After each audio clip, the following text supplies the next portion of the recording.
Shalom famille, que Dieu vous bénisse et que sa paix demeure sur votre vie dans le nom de notre Seigneur Jésus-Christ. Votre serviteur, le prophète Ézéchiel Conan, leader du ministère des Oliviers en action pour Christ. Nous sommes là encore ce matin afin de continuer notre étude sur le résumé des différents livres de la Bible. Alléluia. Et dans notre étude précédente, nous avons parlé du livre de la Genèse. La Genèse qui est le livre du commencement.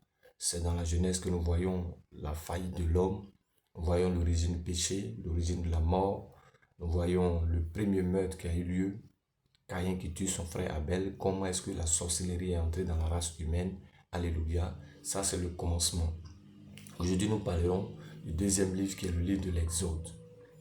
L'Exode veut dire sorti. Alléluia. Qui est sorti? C'est le peuple hébreu. Lorsque nous lisons dans le livre de Genèse, nous voyons un peu le parcours. Alléluia. D'un serviteur de Dieu qui s'appelait Abraham. Genèse chapitre 12, Dieu lui dit de quitter son pays, sa patrie, la maison de son père vers un lieu qu'il va lui montrer. Et le même Dieu dit à Abraham que sa descendance, alléluia, sera sur une terre. Sur cette terre, elle sera en esclavage pendant un certain temps. Pendant 400 ans, alléluia. Et après, le Seigneur allait opérer la délivrance. Donc l'esclavage du peuple d'Israël avait déjà été dit à Abraham le patriarche. Alléluia. Et lorsque nous parcourons tout le livre de la Genèse, quand nous arrivons à la fin, Genèse 49, nous voyons le patriarche Jacob, Abraham, Isaac, Jacob. Jacob qui va bénir tous ses enfants. Alléluia. Lorsqu'il va les bénir, il va aller par le chemin de la terre. Et juste après, Joseph aussi, qui était en Égypte, qui grâce à eux, ses parents sont venus. Alléluia. Lui aussi va partir. Et lorsqu'il va partir, les pharaons vont se succéder. Et parmi ces pharaons, il y aura un pharaon qui ne connaît pas, qui n'a pas connu le peuple juif, le peuple hébreu. Alléluia. Et qu'est-ce qui va se passer? Il va commencer à accomplir la prophétie qui a été déclarée à Abraham. C'est-à-dire que le peuple sera en esclavage pendant 400 ans. Alléluia. Et avec les luttes, jusqu'à ce que, à la 430e année, les choses vont se passer. Alléluia. Et le Seigneur va libérer son peuple pour que son peuple puisse le servir. Donc l'exode veut dire la sortie du peuple qui était sous l'esclavage. Lorsqu'ils arrivaient en Égypte au temps du patriarche Jacob, ils étaient au nombre de 70, dans certaines versions du 66 sans les femmes. Alléluia. Et lorsqu'ils sont repartis à près de 3 millions. La Genèse nous parle de la chute de l'homme. L'Exode nous parle de l'œuvre de rédemption d'un Dieu souverain. Le livre commence avec les ténèbres et ce qui est sombre, et il se termine dans la lumière et dans la gloire. Alléluia. Il se termine dans la lumière et dans la gloire. Donc, pendant que nous commençons le livre de l'Exode, alléluia, on nous parle un peu de la naissance de Moïse, alléluia, comment est-ce qu'il va grandir auprès de la fille de Pharaon, comment il sera recueilli. On nous parle un peu jusqu'à ce qu'on arrive à la délivrance. Mais la délivrance ou la sortie du peuple d'Israël ne s'est pas faite de manière simple. Alléluia. Dieu a frappé l'Égypte de 10 plaies, mais c'est à la 10e plaie que Pharaon va libérer. Et cette 10e plaie-là, c'était la mort des premiers-nés. Le Seigneur a dit à Moïse, prenez par famille, une famille, alléluia, prends un agneau, vous allez tuer l'agneau, l'immoler entre les deux soirs, le sang, vous allez les mettre sur les linteaux des portes. Lorsque l'an de la mort va passer, il ne frappera pas les maisons où il y a le sang. Le sang était un signe pour protéger, alléluia, le peuple ou bien la famille qui était dans la maison. Alléluia. Tout simplement pour dire que, comme je l'ai dit dans les études précédentes, l'Ancien Testament nous parle de notre Seigneur Jésus-Christ, mais que nous ne voyons pas. C'est-à-dire qu'il est soit typé, ou bien il est soit imagé, mais il est là. Alléluia. Ou bien il est symbolisé, il est là.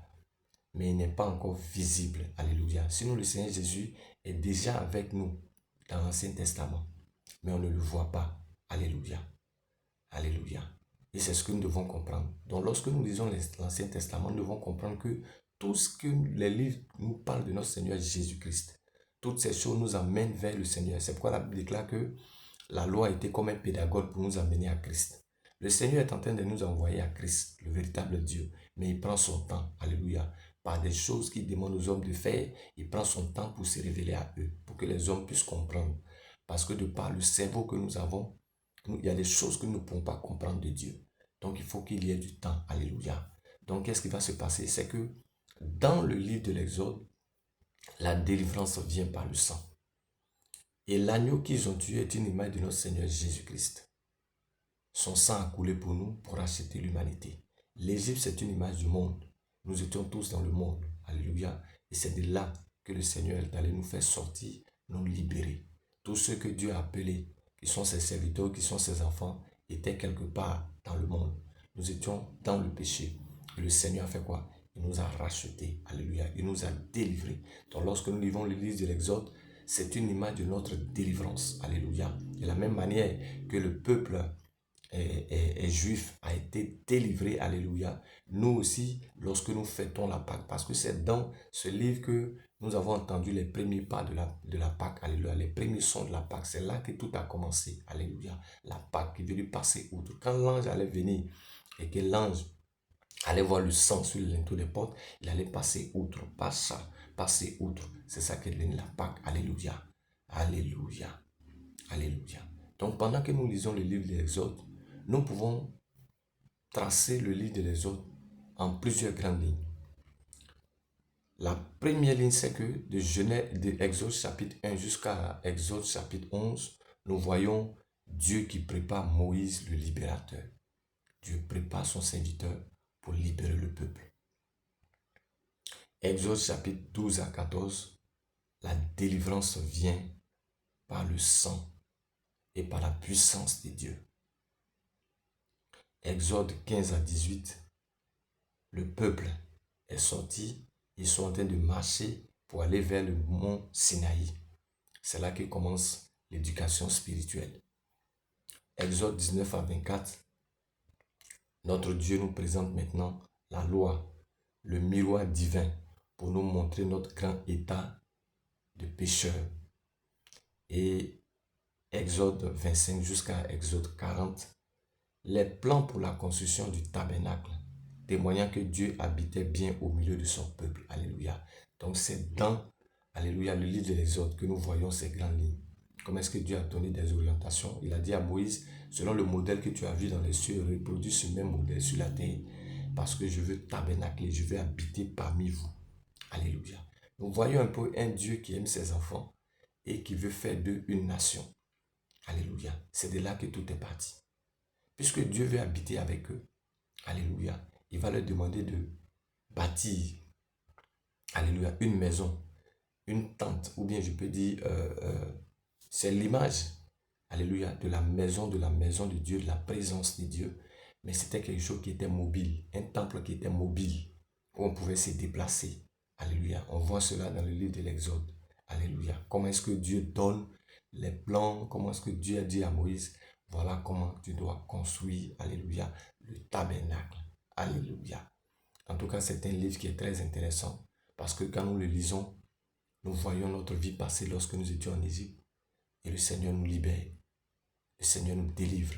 Alléluia. Par son sang qui a coulé à la croix de Golgotha, le Seigneur nous libère. Alléluia. Pour que nous soyons libres. Libres des puissances égyptiennes. Alléluia. Parce que l'Égypte, c'est l'image du monde, les puissances du monde. Alléluia. Pharaon, c'est une image de Satan. Lui qui a assujetti les hommes, lui qui a assujetti le peuple. Et qu'est-ce que Jésus est venu faire? Jésus est venu nous libérer. Par son sang qui a coulé à la croix de Golgotha, comme un agneau, il est venu nous libérer. Alléluia. Donc voilà un peu le résumé du livre de l'Exode. Que Dieu vous bénisse et que sa paix demeure sur votre vie. N'oubliez pas de vous abonner à ma chaîne. Alléluia. Si nos enseignements nous font du bien, partagez, partagez. Pour tous ceux qui veulent nous joindre, vous pouvez nous joindre au plus 225 07 48 27 76 57 01 02 05 38 46 et 05 56 21 20 25. Shalom chez vous et que le Seigneur vous bénisse. Au nom de notre Seigneur Jésus-Christ. Amen.